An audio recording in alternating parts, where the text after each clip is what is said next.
সালামু আলাইকুম। আমি শরীফ স্যার বলতেছি।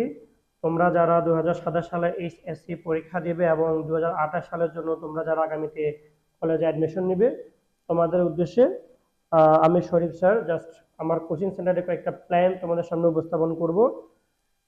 সেটা হচ্ছে যে আমার কোচিং সেন্টারে আমি তোমাদের তোমাদের জন্য দেখো, বাংলা প্রথম পত্র, দ্বিতীয় পত্র, ইংরেজি প্রথম দ্বিতীয় এবং আইসিটি এই 500 নাম্বারের জন্য, বাংলা প্রথম দ্বিতীয় 200, ইংরেজি প্রথম দ্বিতীয় 200 এবং আইসিটি 100 মিলে মোট 500 নাম্বারের জন্য তোমাদের হ্যান্ড নোটস রেডি করেছি। যেগুলা যেগুলা থাকলে তোমরা আর তোমাদের মেইন বই, যেটা মেইন বই কিনতে হবে না। আমি যদি তোমরা একটু দেখাতে চাই, দেখো প্রথমত তোমরা নতুন ফার্স্ট ইয়ারে যারা ভর্তি হবে তারা দেখো, তোমাদের এখানে এগুলো হচ্ছে বাংলা প্রথম পত্র। এটা হচ্ছে বাংলা প্রথম পত্রের একটা গল্প। ঠিক আছে, এখানে আমার আমার বইতে, আমার শীটগুলোতে তোমরা প্রথমত গল্পটাকে ভালো করে পড়তে পারবা।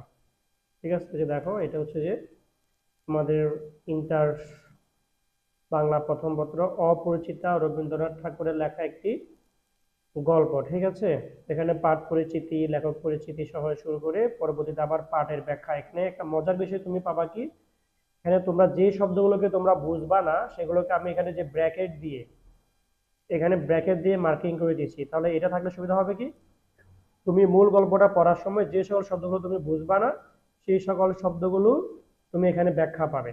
ঠিক আছে, ফলে তোমার গল্পটা বুঝতে সুবিধা হবে। ঠিক আছে, একই সাথে আমি তোমাদের ইংরেজি প্রথম পত্রের জন্য, এই যে ইংরেজি প্রথম পত্রের যে প্যাসেজগুলো সেগুলো এখানে সুন্দর করে দেওয়া আছে, প্যাসেজ, এমসিকিউ। ঠিক আছে, এখানে সুন্দর করে মার্কিং করা আছে, উত্তর সহ দেওয়া আছে, তোমরা সেখান থেকে পড়তে পারবে। ইংলিশ সেকেন্ড পেপারের কথা যদি বলি, তাহলে দেখো এখানে এই যে ইংলিশ সেকেন্ড পেপারের এটা হচ্ছে যে রাইট ফর্ম অফ ভার্বের একটা, তোমাদের পরীক্ষাতে এটা 5 নং প্রশ্নের মধ্যে আসে। ঠিক আছে, তো এটার কিছু রুলস দেওয়া আছে এখানে, তার পরবর্তীতে কিছু প্র্যাকটিস শিট দেওয়া আছে। একই সাথে যদি আমি আরেকটা প্রশ্ন দেখাই, এটা হচ্ছে তোমাদের এসএসসি এর মধ্যে 3 নাম্বার প্রশ্নে আসে যেরকম একটা প্রশ্ন। ঠিক আছে, দেখো কোয়েশ্চেন টাইপ 3।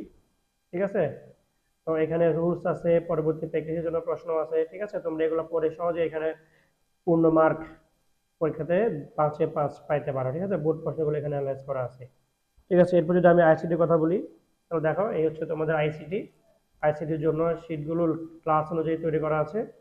এগুলোর মাধ্যমে তোমরা খুব সহজে তোমাদের পড়াগুলোকে বই না কিনে, তোমাদের যে মূল বই সেই বইগুলো না কিনে তোমরা এখান থেকে শিখতে পারবা খুব সহজেই। ঠিক আছে, বাজারে যে প্রচলিত বইগুলো আছে এগুলো তোমাদের কেনার প্রয়োজন হবে না। ঠিক আছে, এখানে প্রত্যেকটা অধ্যায় খুব সুন্দর করে দেওয়া আছে। ঠিক আছে, এটা হচ্ছে তোমাদের আইসিটি, এটা আইসিটি থেকে। ঠিক আছে, অধ্যায় 4 এইচটিএমএল বলে।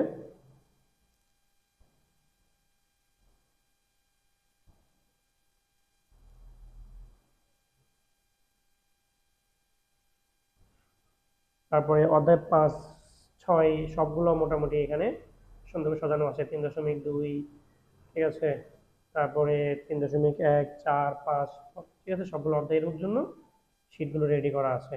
ঠিক আছে, তো তোমরা সহজে কিন্তু এগুলো থেকে শিখতে পারবে। দেখো এটা হচ্ছে অধ্যায় 4-এর।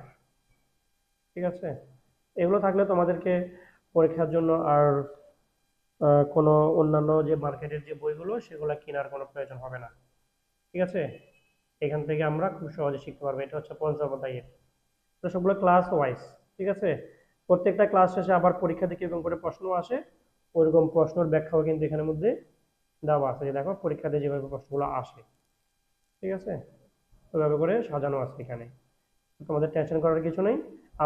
আমার কাছে পড়লেও তোমরা শীটগুলো নিতে পারবে ফ্রিতে, আর যারা পড়বে না তারাও আমার শীটগুলো কিনে তোমরা ক্লাস করতে পারবা। ঠিক আছে, খুব অল্প টাকা দিয়ে তোমরা শীটগুলো নিতে পারবে। তো যারা ভর্তি হতে চাও বা যারা শীট নিতে চাও তারা যোগাযোগ করতে পারো। ঠিক আছে, আসসালামু আলাইকুম।